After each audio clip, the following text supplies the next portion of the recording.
Hello friends, இப்போ வந்து நம்ம சிக்கன் பிரியாணி செய்ய போகிறோம். எப்படி செய்யலாங்கிறது பார்க்கலாம். இப்போ நான் வந்து குக்கரை வச்சு அதில் வந்து கொஞ்சம் நெய்யும் ஆயிலும் ஊற்றிருக்கோம் ஃப்ரெண்ட்ஸ். அதெல்லாம் நமக்கு தேவையான அளவுக்கு ஊற்றிக்குவோம். இப்போ தேவையான ஸ்பைஸ்லாம் நம்ம போட்டுக்கலாம். பட்டை, கிராம்பு, லவங்கம் எல்லாம் போட்டுக்கலாம். அது போட்டுட்டு இப்போ நான் வந்து வெங்காயம் வந்து நல்லா ப்ரௌன் கலர் ஆகும். இப்போ நான் வந்து 1/2 கிலோ அரிசிக்கு 1/4 கிலோ வெங்காயம் நான் போடுறேன். சரிங்களா?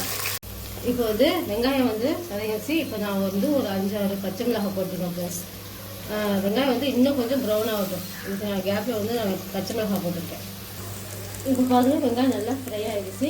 இப்போ வந்து ஒரு 2 ஸ்பூன், ஃபுல் ஸ்பூன், பெரிய ஸ்பூன் அளவுக்கு ஒரு 2 ஸ்பூன் இஞ்சி பூண்டு பேஸ்ட்டு போட்டுக்கலாம்.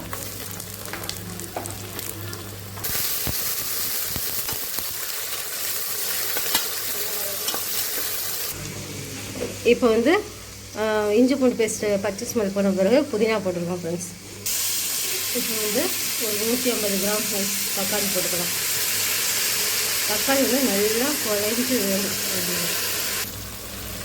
ஒரு 3 ஸ்பூன் அளவுக்கு தயிர் ஊற்றிக்கலாம் ஃப்ரெண்ட்ஸ்.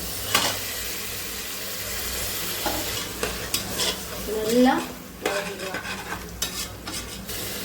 ஃப்ரெண்ட்ஸ். இப்போ வந்து நான் சிக்கனில் வந்து கொஞ்சம் தயிர், உப்பு, மஞ்சள்தூள் எல்லாம் போட்டு மேரினேட் பண்ணி வச்சுருக்கேன். இப்போ அதை வந்து போட்டுக்கலாம்.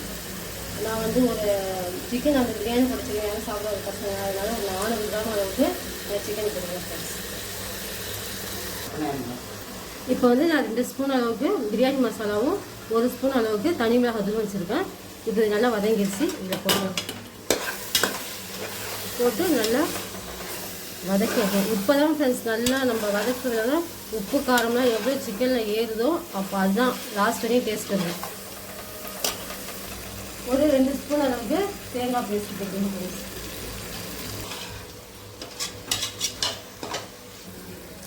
இப்போ 2 கிளாஸ் அரிசிக்கு 4 கிளாஸ் தண்ணி ஃப்ரெண்ட்ஸ். அதை வந்து லைட்டாக சூட் பண்ணி ஊற்றுறோம். என் தம்பி தான் ஊற்றுறோம்.